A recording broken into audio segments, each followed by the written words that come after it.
Hello king army, I hope तुम सब बढ़िया होगे।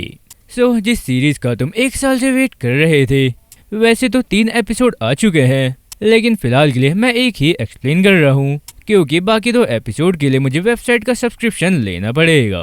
पर कोई ना, कुछ दिन बाद ये भी फ्री हो जाएगा, उसके बाद मैं इन्हें भी एक्सप्लेन कर दूंगा। तो तब तक के लिए एक ही एपिसोड से काम चलाओ। खैर, अब बिना किसी देरी के वीडियो स्टार्ट करते हैं। एपिसोड के स्टार्टिंग में हमें ब्यूरो ऑफ अथॉरिटी दिखाई जा रही है, और ब्यूरो के बाहर हम कियोन को देखते हैं। फिर थोड़ी देर बाद कियोन ब्यूरो के अंदर जाता है, और हम वहाँ पर जूट के साथ एक और पर्सन को देखते हैं। खैर, फिलहाल मुझे इस थर्ड पर्सन का नाम याद नहीं है, क्योंकि ये सीरीज मैंने काफी पहले एक्सप्लेन की थी। तो फिलहाल के लिए ऐसे ही काम चलाओ। लेकिन मैं इतना बता सकता हूँ कि ये ग्रीन हेयर वाला पर्सन इन लोगों का सीनियर या बॉस है। अब आगे हम देखते हैं कि कियोन जैसे अंदर एंटर करता है, तो वो उस ग्रीन हेयर वाले पर्सन को देखते हुए गुड मॉर्निंग कहता है। फिर वो ग्रीन हेयर पर्सन कियोन से कहता है, कियोन तुमसे पर्सनली मिलकर मुझे काफी खुशी हुई। इसके बाद दोनों ही हैंडशेक करते हैं। साथ ही कियोन उस पर्सन से कह रहा होता है, आपके प्रेजेंस में होना मेरे लिए ऑनर की बात है। तो वो पर्सन कहता है, अरे प्लीज, इतना फॉर्मल होने की कोई जरूरत नहीं है, तुम मुझे एमिट कह सकते हो। वैसे मैंने तुम्हारे रिकॉर्ड रिसीव किए हैं, और तुम्हारा रिज्यूम काफी ज्यादा इम्प्रेसिव है। काफी सारे डिलिंक्वेंट यानी अपराधी करेक्शन में इन्वॉल्व्ड हैं, और इंस्पेक्टर के अगेंस्ट ब्यूरो ने इन्वेस्टिगेशन भी शुरू की है। हम काफी ज्यादा लकी हैं कि हमें तुम जैसा मेंटलिस्ट गिफ्ट में मिला, यानी प्रतिभाशाली मानसिक चिकित्सक हमें मिला। तो ये सब सुनकर कियोन कहता है, सर इसके लिए थैंक यू। फिर एमिट आगे कहता है, मुझे तुम्हारी सर्विस के लिए थैंक यू कहना चाहिए। वैसे तुम्हारी क्लियरेंस अप्रूव हो गई है, तो अब तुम वेस्टर्न्स के स्टूडेंट्स पर काम करना शुरू कर सकते हो। और हाँ, ये याद रखना, भले ही वो यंग हो, लेकिन उन्होंने जो किया वो हार्ड एंड क्राइम है। इसलिए मैं तुमसे साफ साफ कह रहा हूँ कि तुम ज्यादा सिंपैथेटिक मत बनना।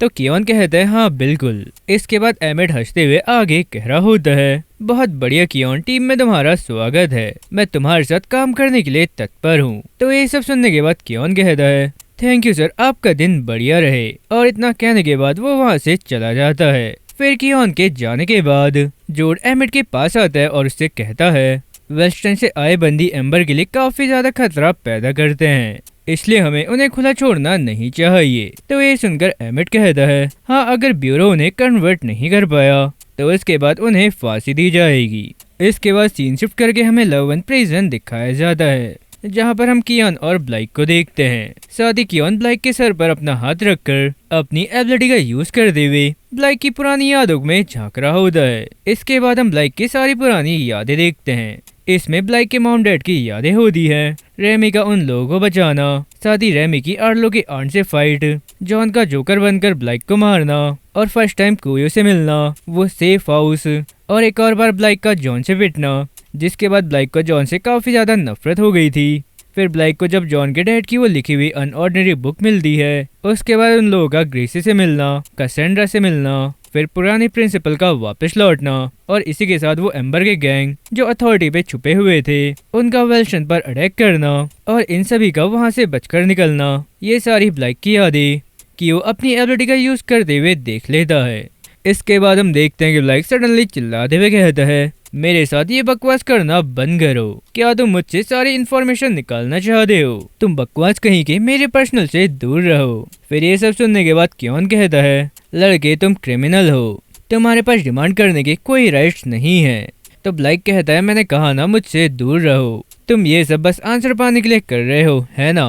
खैर, तुमने जब सब कुछ देख ही लिया है, अब तुम जानती हो कि अथॉरिटी क्या कर रही है। वही एम्बर हैं, वही लोग एम्पलीफायर को सर्कुलेट कर रहे हैं, और वही हैं जो सभी को मार रहे हैं। वो लोग हमें इसलिए मार रहे हैं क्योंकि वो सत्ता पर अपनी पकड़ खोना नहीं चाहते हैं। फिर ये सब सुनने के बाद क्यों कहता है, अरे शांत हो जाओ, तुम्हें कुछ भी नहीं पता।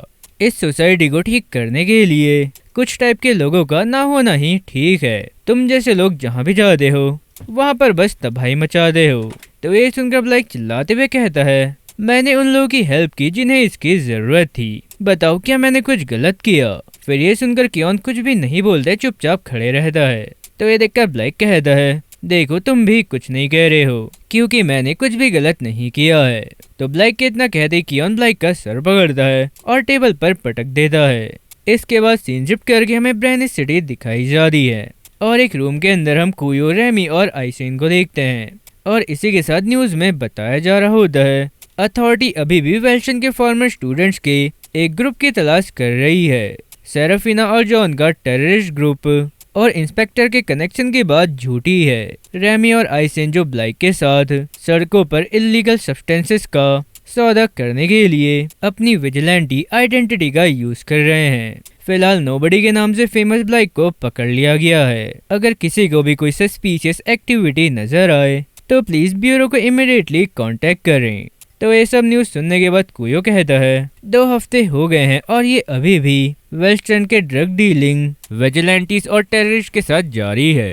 फिर ये सुनने के बाद आइसन कहता है वो हमें बस ताना मार रहे हैं, हमें ये याद दिलाते हुए कि उनके पास ब्लाइक है और हम इस बारे में कुछ भी नहीं कर सकते हैं। इसके बाद हम देखते हैं कि सडनली डोर नॉक होता है और बेट्री यानी बी रूम के अंदर आती है। तो बी को देखकर रेमी बी से कह रही होती है बी तुम्हारा स्वागत है, तुमने हमें यहाँ रहने दिया इसके लिए तुम्हारा थैंक यू। फिर भी हंसते हुए कह दिए अरे इस बारे में बात मत करो, मैंने तुम्हें उसी मोमेंट पहचान लिया जब मैंने न्यूज में तुम्हारी फोटो देखी थी। तुमने सीढ़ी पर काफी बड़ा फेवर किया है, इसलिए एटलीस्ट मैं इतना तो कर ही सकती थी।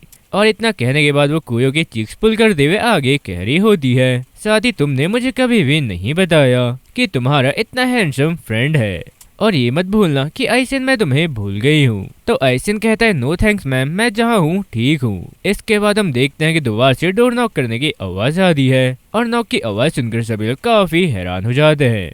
इसके बाद हम उस पर्सन को देखते हैं जो डोर नॉक करते हुए कह रहा होता है मैं जानता हूँ भी तुम अंदर हो। तो उस पर्सन की आवाज सुनने के बाद भी उन तीनों को ऊपर की रूम की ओर भेजने लगती है। इसके बाद हम देखते हैं कि भी बाहर आकर उस पर्सन से कहती है लान जब इस शहर को वर्ल्डो से छुटकारा मिल गया हमने उसके बाद तुम्हें एक चांस दिया, लेकिन अब तुमने खुद को किसी और को बेच दिया। तो बी के इतना कहती लान मी का कॉलर पकड़कर चिल्लाते हुए कह रहा होता है अरे तुम चुप हो जाओ। तो ये आवाजें सुनकर रेमी जैसी बाहर की ओर जारी होती है तो तभी रे रेमी के शोल्डर पर हाथ रखकर उसे रोक लेता है।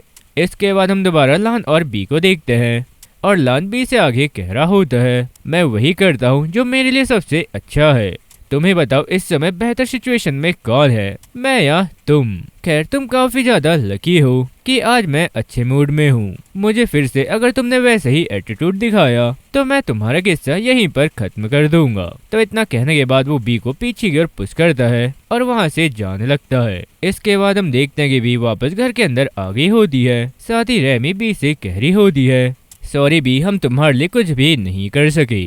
तो बी कहती है अरे कोई बात नहीं, तुम इसकी चिंता मत करो, मैं जानती हूँ कि तुम्हारे हाथ बंधे हुए हैं। खैर फिलहाल के लिए तो बस तुम्हारा साथ ही मेरे लिए काफी है। तुम जैसे काइंड यंग हाई टीयर्स के साथ मैं फ्यूचर के बारे में काफी ऑप्टिमिस्टिक फील करती हूँ, यानी सिंपल कहे तो वो अपने फ्यूचर के लिए काफी आशावादी फील करती है। तो बी के इतना कहने के बाद हम देखते हैं कि रेमी के फोन में एक टेक्स्ट आता है जिसमें लिखा होता है केक कैसा है, नहीं लेकिन कुछ डेकोरेशन का सामान लेने के लिए यू मार्ट पर रुकूंगा, जब हमें सही लोग मिलेंगे तो मैं उन्हें मैसेज करूंगा।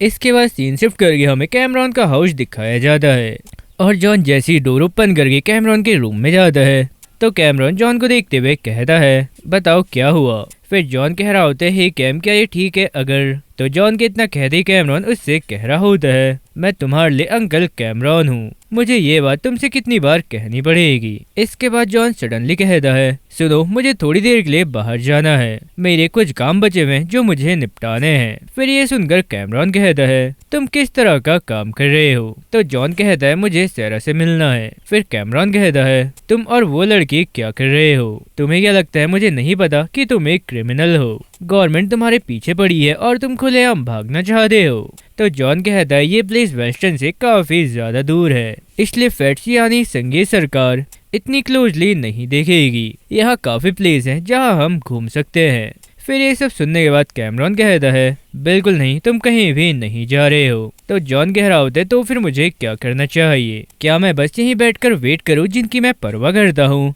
जब तक कि ब्यूरो उन्हें परेशान ना करे। फिर ये सब सुनने के बाद कैमरॉन कहता है हो सकता है कि तुम और वो लड़की बाकी लोगों से ज्यादा स्ट्रांग हो, लेकिन गवर्नमेंट के सामने तुम दोनों कुछ भी नहीं हो। जरा सोचो, तुम उन्हें मिल गए उसके बाद क्या होगा। ब्यूरो तक खींचो, कुछ लोगों को पीटो, उनसे अपने दोस्तों को रिहा करने के लिए कहो। मुझे बताओ जॉन, क्या तुम्हारे पास कोई प्लान है? तो कैमरॉन की बातें सुनने के बाद जॉन कोई भी जवाब नहीं दे पाता है। फिर ये देखने के बाद कैमरॉन कहता है, हाँ मुझे पता ही था कि तुम्हारे पास कोई भी प्लान नहीं है, तुम अब यहीं रहोगे।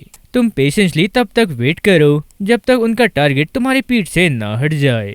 तो ये सुनने के बाद जॉन कहता है, ठीक वैसे ही जैसे तुमने किया है ना? जब मेरी मॉम गायब हो गई, जब उन्होंने मेरे डैड को मार डाला, तब तुम बस यहीं बैठे रहे और पेशेंसली वेट करते रहे, है ना? तो जॉन की ये सारी बातें सुनने के बाद कैमरॉन कहता है, जब तक कि मैं तुम्हें परमिशन ना दूं, तुम इस प्रॉपर्टी से एक भी कदम बाहर नहीं रखोगे। तो ये सुनने के बाद जॉन बिना कुछ कहे कैंप के रूम से बाहर आ जाता है और बाहर जाते हुए जॉन मेट से टकरा जाता है।